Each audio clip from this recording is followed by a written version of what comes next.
Glenn, yes, you did get to play. How was that to play with your record collection? You got the sub for Ronnie Lane.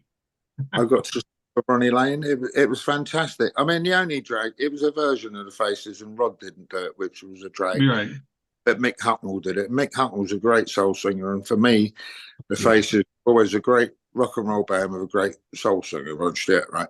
But it was Ronnie and Kenny and Mac, and Mac got me the gig. And when they decided to have me, Mac called me up, McLagen called me up, and he said, "Glenn, you sure you're in? You sure you got this down?"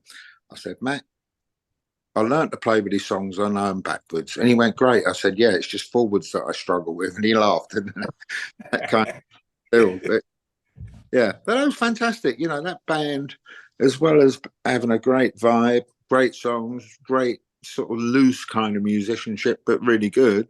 They opened the doors to so much other music for me, you know, like the Staple Singers and taking the Temptations a bit more seriously after you'd seen them on Top of the Pops. They was in their cabaret outfit, things like that, you know, and Big Bill Broonzy and all that kind, you know, they were a doorway to that, you know, and the Meters and Bobby Womack, you know, all that kind of stuff. Although I tell you what, I saw one of their earlier gigs. I saw them 3 times when it was twice with Ronnie Lane and then once with Tetsu. It wasn't the same for me, but I think the first time I saw them, before they come out with Stay With Me, they used to do It's All Over Now, you know, and they had that fun version that Ronnie Lane had, this weird kind of bass line. But as soon as they wrote Stay With Me, they dropped It's All Over Now, and I wonder why. Well, I don't really have to wonder why. Can it half blinking simple? They dropped it because it was giving the game away.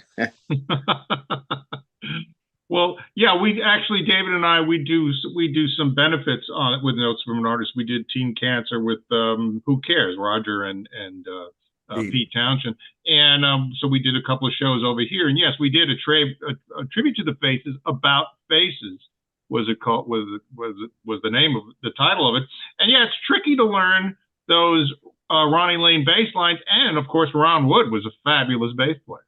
Yeah, he was. But in fact, about a year and a half ago, he called me up, and I went and did some bass playing for him for some kind of quasi Faces project. Now, dig this, right? They were looking at some newer stuff and also some older stuff. Right, we read about that, yeah. Yeah, but I don't know what's happening with it, but there was one song called Seventh Son, S-O-U-N as opposed to S-O-N, right? Right.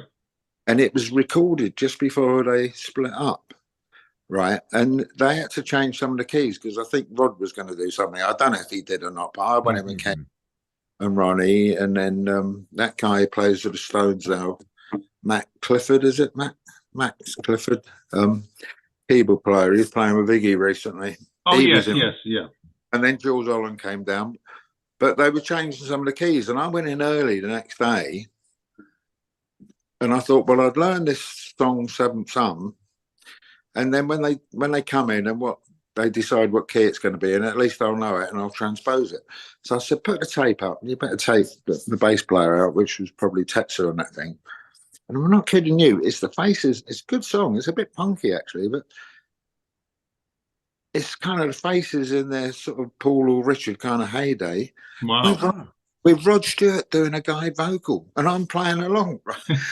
And he's going, right, on there, it's 1, 2, 3, 4. Here we go. You know, intro goes round again. Right, verse. Baby, blah, blah, blah. I ain't got all the words. Blah, blah, blah, blah, blah, blah. Bridge. Blah, blah, blah, blah, blah, blah, blah. Back to the verse. I'm looking around for all my mates, and it's just me and the engineer. But I was playing Faces in like 1975. You know? Wow, fabulous. It's fantastic. So whether that will see the light of day, I don't know. Yeah, we've been seeing that in the press on and off, that there was Faces material left in the vault, another record, you know, and some of it snuck out on archival releases, but there's still some stuff left, as obviously you just described. Yeah. So we'll see. It's only good.